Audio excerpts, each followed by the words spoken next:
What is going on, my boxing family? It's your boy Martin, aka the Boxing Purist. You already know what it is, man. Let's get right into this one. So, as many of you guys probably already know, it looks like the fight that we've been waiting for, because it would be the return of Spence Jr.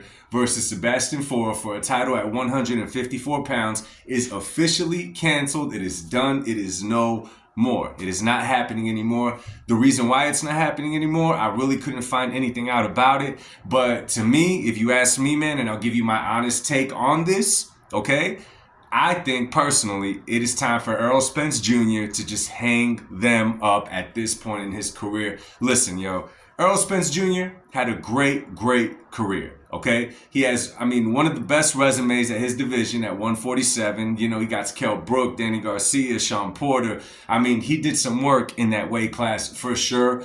He showed an exciting fighting style that was attractive to fans, the way that he broke people down, the way that he was able to win fights. You know, Spence was a dog when he was in that ring. At this point in his career, though, after the devastating loss to Terence Crawford, after the long layoff, I don't think it's smart for Spence to keep on fighting. Now, a lot of people like to say that Spence should have hung him up after the car accident, but the reality is, after the car accident, although we can say that it took something away from Spence, or we could say it made him stronger, because coming back from that, getting into a ring, it could give you an extra push, right?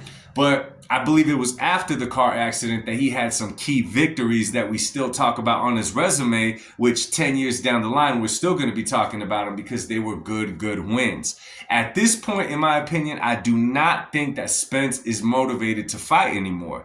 You know, I've never been in this position, right? But we could see it with athletes, and we could see how it could play out. You know, the rivalry between Spence Jr. and Terence Crawford goes way back before the fight even started. You could hop on YouTube after you watch this video, of course, and look at the history between them. You know, a fight between them was literally in the melting pot, in the boiling pot for many years, right? It was just turning and turning. We were anticipating this fight for a very long time. Obviously, the different promotional companies and everything that came forth with it held the fight from happening, to which Spence and Crawford pretty much got on the phone and made the fight happen themselves, which was really impressive. And honestly, we should be grateful to both of them for making that fight happening.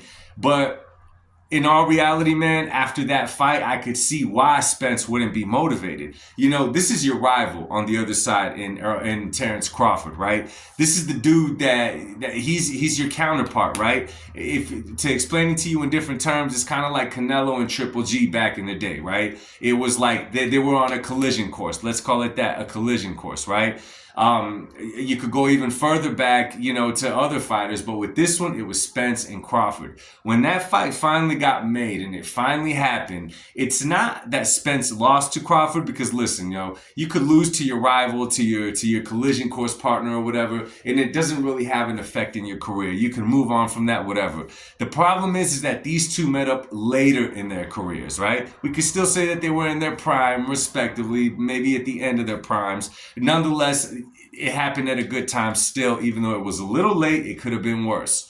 The way that Spence got beat by Crawford wasn't a normal beating. He got beat up. Now, we could say in boxing, people get beat up sometimes. No, in boxing, people take losses and people win. Spence got beat up in this fight. Crawford just had his ticket, man, you know, and there's a lot of speculation out there. You know, a lot of people put out there, 154, the fight would have been different. Why didn't Bud want a rematch in 154? Now, we can make that excuse at the end of the day, all kinds, but at the end of the day, in that fight, it wasn't size that made a difference. It was not size that made a difference. There's levels to this game, and styles make fights. And I'll be honest with you guys, 10 out of 10 times, Terence Crawford beats Spence. Now, I know after the fight, Spence was saying, I wish we would make it happen again, hopefully at 154. And of course, he could tell himself that. And we heard Terence Crawford saying that it would be at 47. Of course, him being the A side moving into a rematch is going to say that. We can't expect anything different. I don't think it was Bud doubting himself. I just think it was simply, hey, I'm the A side. This time I'm going to call the shots. You know what I'm saying?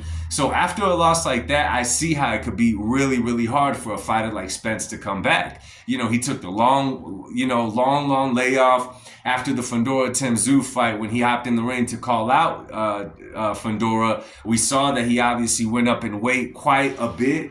you know what I'm saying, quite a bit. Now, after the fact, we saw videos of Spence training. We saw him doing all of the above, which is cool in the gym. But when you're looking in the ring, when you're looking at the opposition, when you're looking at people that you could possibly be facing and make fights with, it's hard to get motivated when the guy that was your collision course beat you the way that Terrence Crawford did. So honestly, and at this point, if he's not motivated to fight, if he called this fight off, you know, it's not like he's joining Riyadh season. It's not like he's looking, you know, to fight anyone else. It's not like anyone else is calling Spence out of retirement at this point. Not that he officially announced retirement, but it's almost like he's been retired. It's not like anyone's been jawing to get a fight with Spence. You know, after the Bud Crawford fight, he just kind of flew off into the sunset, man. So I'm going to be real with y'all. I think that it's smart that at this point in his career, Spence just hangs him up. He'll be remembered as a great fighter, all of the above, but I think it's time to walk away. Let me know what you guys think. Drop it down in the comment section. Remember to subscribe, like the video, and again, drop a comment. I like talking boxing with y'all. Much love. God bless y'all, and I'll speak to y'all soon. Peace.